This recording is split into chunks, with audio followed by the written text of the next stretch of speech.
Free bus కదా అని చెప్పి రూ. 40, రూ. 50 ఛార్జీలు కలిసి వస్తాయని ఆడవాళ్ళందరూ ఎక్కేస్తున్నారు. ఒక ఆవిడ మహాలక్ష్మి పథకం పడిందని చెప్పి 40,000 డ్రా చేసి పాపం తంబు వేసిన తంబు కూడా వేలికి ఇంకో అలాగే ఉంది, బ్యాంక్ నుంచి డ్రా చేసుకొచ్చింది పాపం. బస్ ఎక్కేశారు.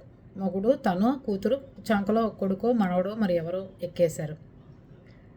ఎక్కేసిన తర్వాత జనాల్లోకి తోసుకుని వెళ్ళి తీరా గేట్ డోర్ దగ్గర నుంచి లోపలికి 4 అడుగులు వేసే లోపల ఈ 40,000 డబ్బులు ఎవడో కొట్టేశాడు.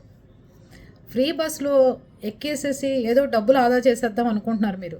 మీ ఒంటి మీద బట్టలు లాక్కుంటున్నారు, మీ గుండె మీద చెప్పు దెబ్బలు తగులుతున్నాయి, మీకు ఏం జరుగుతుందో కూడా తెలియట్లేదు. ఫ్రీ బస్కి వ్యతిరేకం కాదు, కానీ దానివల్ల ప్రతి ఒక్కడూ ఎక్కేసేయాలనే కాన్సెప్ట్తో దొంగలు కూడా ఎక్కేస్తున్నారు.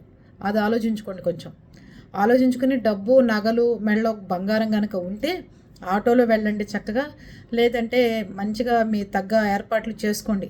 40,000 డబ్బులు మహాలక్ష్మి పథకం వచ్చిందమ్మా అని పాపం కుక్కబెట్టి ఏడుస్తుంది అమ్మాయి. ఎప్పటికి రావాలి చెప్పండి, డబ్బులు పోగొట్టుకుంది. అందుకని ఏది ఎవరికి ఇవ్వాలో అదే ఇవ్వాలి. ఎవరైనా కానీ ఇలాంటివి ఇస్తే అందరూ దాంట్లోనే వెళ్ళిపోతున్నారు. అది పరిస్థితి.